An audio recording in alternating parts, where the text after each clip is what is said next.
समुद्र मंथन अमृत के लिए किया, लेकिन विष निकल आया। विष का सॉल्यूशन करने के बाद ही अमृत तक पहुंचा जा सकता है। जब तक आपने गाड़ी 1 करोड़ की गाड़ी खरीदी, आप उसका जब तक इंटरेस्ट पे नहीं करोगे तो आपको चैन से जीने नहीं देगा बैंक। हाँ। रोज कॉल कर करके परेशान कर देगा। हाँ। तो ऐसे ही हम अपने ऋणों का प्रायश्चित करें, उनको रिजॉल्व करें, रिमूव करें। आप 10 स्टेप ऊपर आ जाते हो, 20 स्टेप ऊपर आ जाते हो, 100 स्टेप तक जाना है। आप ऐसे ही करते करते 50 स्टेप तक ऊपर आ जाते हो।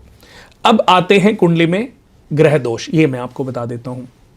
सबसे जो डेंजरस कॉम्बिनेशन है, चंद्र शनि का विष योग नहीं होना चाहिए।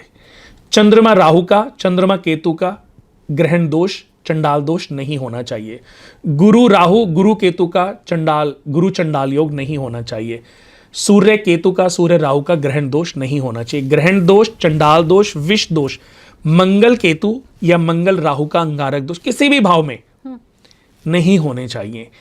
ये ग्रह कॉम्बिनेशन दोष है, यानी कि पिछले जन्म में कुछ तो ऐसा बुरा किया है कि इस जन्म में मेहनत करने के बाद भी आपको सफलता नहीं मिलेगी और नहीं मिल रही है। तो उसकी सफलता आपको मिले, उसके लिए होता है हरि नारायण, हर महादेव, इनका एक कॉम्बिनेशन यज्ञ होता है जिसको बोलते हैं हरिहरात्मक यज्ञ। आप किसी भी अच्छे एस्ट्रोलॉजर पंडित ब्राह्मण को बुला के अपने घर में हरिहरात्मक यज्ञ करें। इससे आपकी प्रॉब्लम 60-70% ठीक हो जाएंगी। 2 चीजें हो गई, आपने ऋण खत्म किए, आपने दोष खत्म कर दिए। अब सिर्फ आप रत्न जो आपकी जन्म कुंडली के लिए बेस्ट रत्न बना है, आपका लग्नेश अच्छी पोजीशन में बैठा है, नवमेश अच्छी पोजीशन में बैठा है, दशमेश अच्छी पोजीशन में बैठा है, पंचमेश अच्छी पोजीशन में बैठा है, ये आप देखिए, अच्छे एस्ट्रोलॉजर से मिलकर के चेक करा लीजिए। आप उसका रत्न धारण कर लीजिए, आपके जीवन के सभी कष्टों से वो रत्न ही मुक्ति दिलाता चला जाएगा।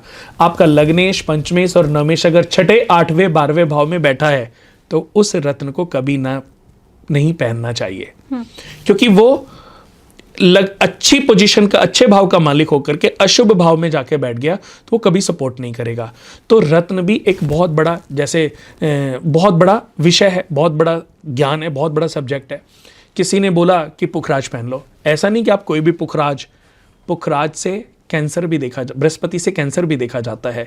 बॉडी की जितनी भी चर्बी है, जितनी भी आप लेडीज़ को देखोगे कि उनका जो लोअर पोर्शन है बहुत हैवी हो जाता है, या किसी जेंट्स को देखोगे उनकी तोंद बहुत बाहर निकल जाती है, या शरीर थुल हो जाता है, बहुत तेजी से शरीर बढ़ता है, ये सब बृहस्पति के कारण होता है।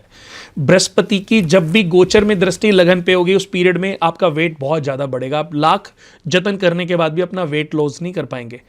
जिस भी लड़की की कुंडली में बृहस्पति 7th हाउस में या 8th हाउस में होगा, या चंद्रमा 7th 8th हाउस में होगा, उसका लोअर पार्ट जो है, लोअर पोर्शन जो है बहुत हैवी होता जाएगा।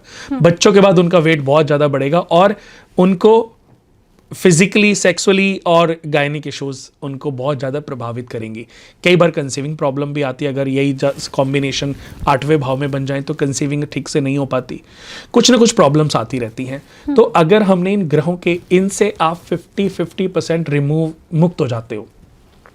साथ में प्रायश्चित, अपनी सोच अच्छी करनी होती है, अपना नेचर, अपना बिहेवियर, अपनी जो आसपास में जो एनवायरनमेंट है उसको ठीक करना होता है, पॉजिटिविटी को लाना होता है।